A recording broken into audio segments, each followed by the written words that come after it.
अस्सलामुअलैकुम नाजरीन, नूरानी खबरों में आपका खैर मकदम है। नाजरीन, 26 जनवरी का महत्व पूरे देश के लिए बहुत अहम है, बहुत मायने रखता है, क्योंकि आज के ही दिन हमारे देश का संविधान लागू हुआ था और भारत एक गणराज्य के रूप में स्थापित हुआ था। वो दिन 26 जनवरी 1950 का था, यानी कि पहला गणतंत्र दिवस 26 जनवरी 1950 को मनाया गया था। लेकिन नाजरीन, आपको यह जानकारी नहीं होगी कि 26 जनवरी का दिन देश के आजाद होने से पहले भी बड़ी शान और शौकत के साथ मनाया जाता था। तब इसे स्वतंत्रता दिवस यानी कि आजादी के प्रतीक के तौर पर मनाते थे। यह सारी जानकारी भी हम आपको देंगे, लेकिन उससे पहले नाजरीन, हम आपसे अदबन दरख्वास्त करते हैं कि अगर अभी तक आपने हमारा चैनल नूरानी खबरें सब्सक्राइब नहीं किया है तो वीडियो के नीचे दिए गए लाल रंग के सब्सक्राइब बटन को दबा लें और हमारे चैनल नूरानी खबरों को सब्सक्राइब कर लें। साथ में बने घंटी वाले आइकन को दबाना तो बिल्कुल न भूलें, जिससे कि हमारे आने वाले वीडियो की नोटिफिकेशन आप तक पहुंचती रहे। तो नाजरीन, आइए अब हम आपको बताते हैं कि आजादी से पहले 26 जनवरी को स्वतंत्रता दिवस के रूप में कब, कैसे और किसने मनाया। नाजरीन, ये बड़ी दिलचस्प बात है जो 1930 की जनवरी में घटी। महात्मा गांधी के साथ साथ कांग्रेस के कई बड़े नेता ये महसूस कर रहे थे कि भारतीय जनता में स्वतंत्र होने की चेतना को एक लहर की तरह प्रभावित करने के लिए एक खास प्रतीकात्मक दिवस की जरूरत है। एक ऐसा दिन जब पूरा देश एकजुट होकर एक ही समय प्रतीकात्मक ढंग से अपनी स्वतंत्रता और स्वराज का उद्घोष करे, ताकि ब्रिटिश हुकूमत पर एक बड़ा दबाव बनाया जा सके। महात्मा गांधी ने अपने अखबार यंग इंडिया में एक लेख प्रकाशित किया और इस दिन को कैसे मनाया जाए इसकी पूरी रूपरेखा भी पेश कर दी।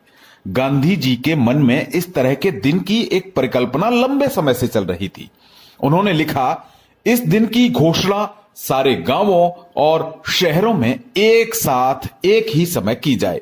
एक साथ एक समय पर ही बैठकें और सभाएं हों, ढोल नगाड़े बजाकर मुनादी करके इस दिन का व्यापक प्रचार किया जाए। दिसंबर 1929 इस दिन लाहौर में कांग्रेस का अधिवेशन हुआ, जिसमें दो बड़े फैसले लिए गए। पहला, पंडित जवाहरलाल नेहरू को कांग्रेस का नया अध्यक्ष चुना गया और दूसरा, भारत को पूर्ण स्वराज प्रस्ताव की घोषणा की गई।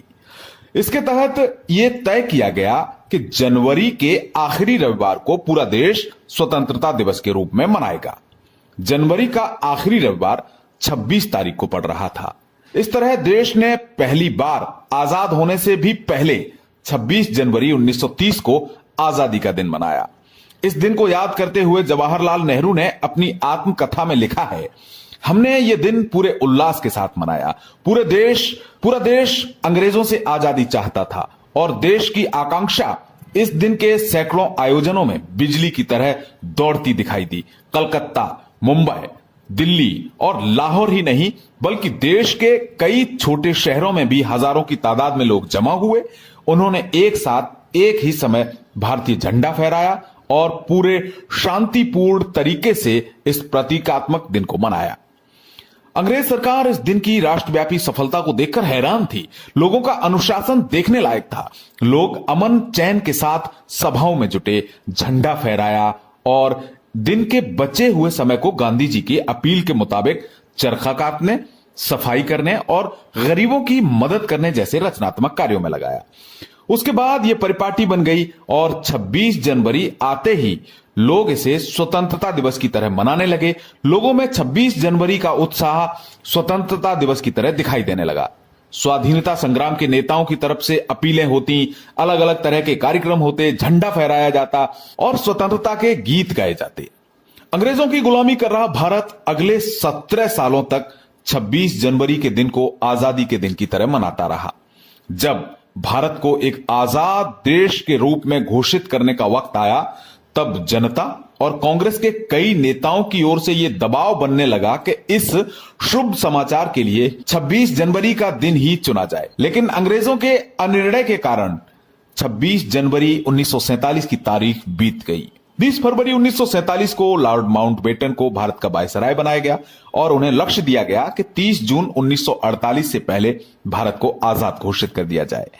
लेकिन भारत विभाजन को रोकने में नाकाम होने के चलते माउंटबेटन को चीजें अपने लिए बिगड़ती दिखी और 26 जनवरी 1948 तक प्रतीक्षा करने के बजाय उन्होंने 15 अगस्त 1947 को निर्णायक तारीख के रूप में चुन लिया।